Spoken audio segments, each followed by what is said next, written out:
നമസ്കാരം. ഇന്നത്തെ നമ്മുടെ ഈ പഠനത്തിലേക്ക് ഏവർക്കും സ്വാഗതം. റോമർ 13:10 പൗലോസ് അപ്പോസ്തലന്റെ വാക്കുകൾ കേൾക്കാൻ വളരെ ലളിതമാണല്ലേ? എന്നാൽ പ്രായോഗികമാക്കാൻ ഏറ്റവും ബുദ്ധിമുട്ടുള്ള ഒന്നാണത്. സ്നേഹം നിയമത്തെ പൂർത്തീകരിക്കുന്നു എന്ന ഈ വലിയ ആശയത്തിന്റെ ഒരു ആഴത്തിലുള്ള വിശദീകരണമാണ് നാം ഇന്ന് നടത്തുന്നത്. കേവലം ഉപരിപ്ലവമായൊരു വായനയ്ക്കപ്പുറം ഇതിന്റെ യഥാർത്ഥ അർത്ഥത്തിലേക്ക് നമുക്ക് നേരിട്ട് കടക്കാം. സ്നേഹം കൂട്ടുകാരന് ദോഷം ചെയ്യുന്നില്ല. ആകയാൽ സ്നേഹം ന്യായപ്രമാണത്തിന്റെ നിവൃത്തി തന്നെ. റോമർ 13:10 വളരെ വ്യക്തമായി തന്നെ ഇത് പറയുന്നുണ്ട്. ഈ വാക്യം കേൾക്കുമ്പോൾ നിങ്ങളുടെ ഉള്ളിൽ വളരെ പ്രസക്തമായ ഒരു ചോദ്യം ഉയർന്നേക്കാം. ആരാണ് യഥാർത്ഥത്തിൽ ഈ കൂട്ടുകാരൻ അല്ലെങ്കിൽ അയൽക്കാരൻ? ലൗകികമായ അർത്ഥത്തിൽ നമ്മുടെ വീടിന്റെ മതിലിനപ്പുറം താമസിക്കുന്ന ആ വ്യക്തിയാണോ അത്? അതോ അതിലും ആഴമേറിയ ഒരു ആത്മീയാർത്ഥം ഇതിനുണ്ടോ?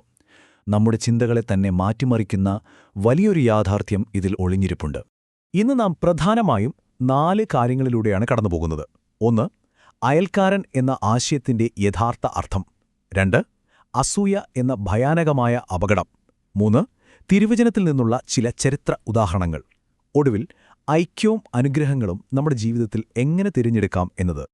അപ്പോൾ ഒന്നാമത്തെ ഭാഗം, അയൽക്കാരൻ ആര്? ഈ ആശയത്തെ നമുക്കൊന്ന് പുനർനിർവചിക്കാം. എഫേസ്യർ 4:25 നമുക്ക് നൽകുന്ന ഉത്തരം വളരെ വ്യക്തമാണ്. ഇതൊന്ന് ചിന്തിച്ചു നോക്കൂ. അയൽക്കാരൻ എന്നത് കേവലം ഭൂമിശാസ്ത്രപരമായി നമ്മുടെ വീടിനടുത്ത് താമസിക്കുന്ന ആളല്ല, മറിച്ച് ക്രിസ്തുവിന്റെ ശരീരമാകുന്ന സഭയിലെ നമ്മുടെ സഹവിശ്വാസിയാണ് യഥാർത്ഥത്തിൽ നമ്മുടെ അയൽക്കാരൻ. നമ്മളെല്ലാവരും ക്രിസ്തുവിന്റെ ആ ഒരേ ശരീരത്തിലെ അവയവങ്ങളും ഒരേ പരിശുദ്ധാത്മാവിന്റെ കൂട്ടവകാശികളുമാണ്. സഭയിൽ നിങ്ങളുടെ തൊട്ടടുത്തിരിക്കുന്ന, നിങ്ങളോടൊപ്പം ആരാധിക്കുന്ന ആ വ്യക്തിയുണ്ടല്ലോ, അവരാണ് നിങ്ങളുടെ യഥാർത്ഥ അയൽക്കാരൻ. ഈയൊരു വലിയ തിരിച്ചറിവ് നാം മറ്റുള്ളവരോട് ഇടപെടുന്ന രീതിയെ തന്നെ പൂർണ്ണമായും മാറ്റേണ്ടതാണ്. യഥാർത്ഥ സ്നേഹമെന്നത് ഒരു സഹവിശ്വാസിക്ക് ഒരു ദോഷവും ചെയ്യാതിരിക്കുക എന്നതാണ്. പഴയ നിയമത്തിൽ ആവർത്തന പുസ്തകത്തിലും സദൃശ്യവാക്യങ്ങളിലും ഇത് വളരെ കൃത്യമായി വിശദീകരിക്കുന്നുണ്ട്. പരസ്പരം കള്ളം പറയാതിരിക്കുക, അവരുടെ വീടോ പങ്കാളിയോ മോഹിക്കാതിരിക്കുക, കള്ളസാക്ഷ്യം പറയാതിരിക്കുക. ഇതെല്ലാം കേവലം ചില അക്ഷരങ്ങളോ നിയമങ്ങളോ മാത്രമല്ല, മറിച്ച് നമ്മുടെ സഹവിശ്വാസിയുടെ സൽപ്പേരിനെയും കുടുംബത്തെയും സ്വത്തിനെയും വളരെ സജീവമായി സംരക്ഷിക്കുക എന്നതാണ് ഇതിന്റെ കാതൽ. രഹസ്യമായി അവർക്കെതിരെ കുതന്ത്രങ്ങൾ മെനയാതിരിക്കുക, അവരുടെ അതിരുകളിലെ കല്ലുകൾ മാറ്റാതിരിക്കുക എന്നത് യഥാർത്ഥ സ്നേഹത്തിന്റെ വളരെ പ്രായോഗികമായ വെളിപ്പെടുത്തലാണ്. ഇനി രണ്ടാമത്തെ കാര്യം, അസൂയയുടെ അപകടങ്ങൾ. സഭയ്ക്കുള്ളിലെ ഏറ്റവും വലിയ ഭീഷണി എന്താണെന്ന് നമുക്ക് നോക്കാം. ന്യായപ്രമാണം നൽകുന്നവനും ന്യായാധിപനുമായ ഒരുവൻ മാത്രമേയുള്ളൂ. എന്നാൽ കൂട്ടുകാരനെ വിധിക്കാൻ നീ ആർ? യാക്കോബ് 4:12 ചോദിക്കുന്ന ഈ ചോദ്യം വളരെ പ്രസക്തമാണല്ലേ. നമ്മൾ എന്തിനാണ് മറ്റുള്ളവരെ വിധിക്കുന്നത്? വിധികർത്താവ് ദൈവം മാത്രമാണ്. നമ്മുടെ സഹവിശ്വാസിയെ വിധിക്കാനോ അവർക്കെതിരെ കുതന്ത്രങ്ങൾ മെനയാനോ നാം ശ്രമിക്കുമ്പോൾ യഥാർത്ഥത്തിൽ നാം ദൈവത്തിന്റെ സിംഹാസനം അപഹരിക്കാനാണ് ശ്രമിക്കുന്നത്. അസൂയയും ഷാഢ്യവും എവിടെയുണ്ടോ അവിടെ കലഹവും സകല ദുഷ്പ്രവൃത്തികളുമുണ്ട് എന്ന് യാക്കോബ് 3:16 നമ്മെ ഓർമ്മിപ്പിക്കുന്നുണ്ട്. ഇത് സഭയുടെ ഐക്യത്തെ പൂർണ്ണമായും തകർത്തു കളയുന്ന ഒന്നാണ്. മൂന്നാമതായി, വേദപുസ്തകത്തിൽ നിന്നുള്ള ചില ചരിത്ര ഉദാഹരണങ്ങൾ നമുക്ക് പരിശോധിക്കാം. ഇത് വളരെ രസകരമാണ്. ചരിത്രത്തിലേക്ക് നോക്കുമ്പോൾ നമുക്ക് കാണാൻ കഴിയുന്ന ഏറ്റവും മികച്ച ഒരു താരതമ്യമാണിത്. മോശയും ശൗൽ രാജാവും. പാളയത്തിൽ വെച്ച് എൽദാദും മേദാദും പ്രവചിക്കുന്നത് കണ്ടപ്പോൾ യോശുവ വളരെ പരിഭ്രാന്തനായി അത് തടയാൻ ആവശ്യപ്പെടുന്നുണ്ട്. എന്നാൽ അന്ന് മോശയുടെ മറുപടി അത്ഭുതപ്പെടുത്തുന്നതായിരുന്നു.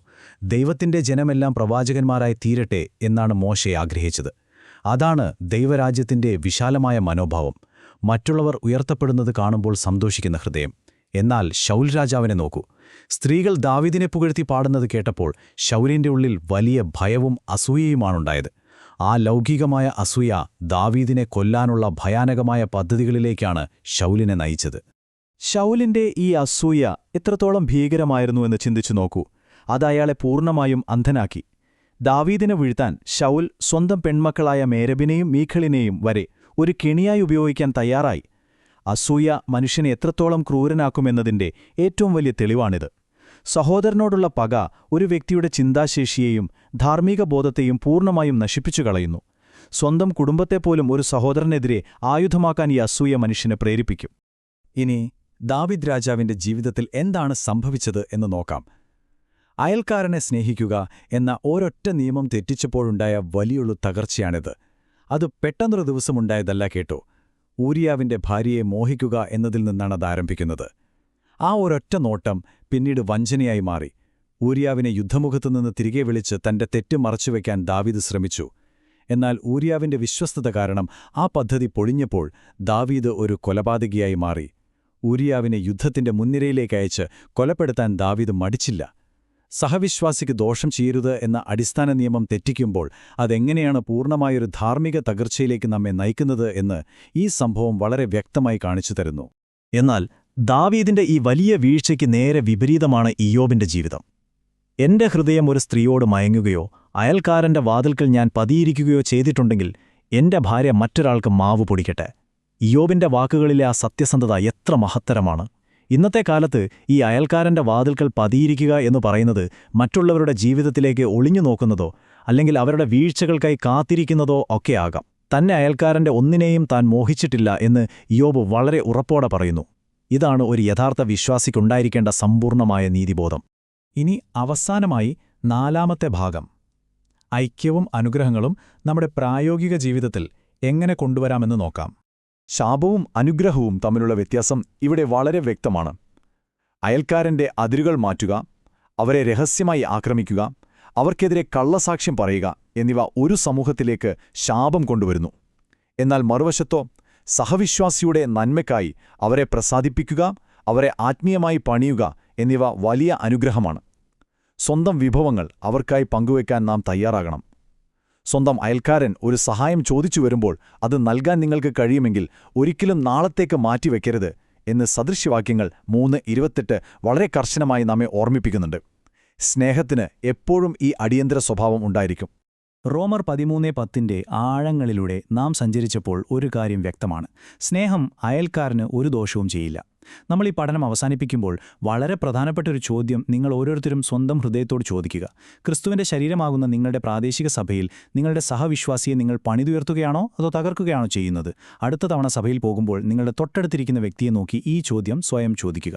തീർച്ചയായും ആ ഒരൊറ്റ ചിന്ത നിങ്ങളുടെ ജീവിതത്തെ പൂർണ്ണമായും മാറ്റിയേക്കാം.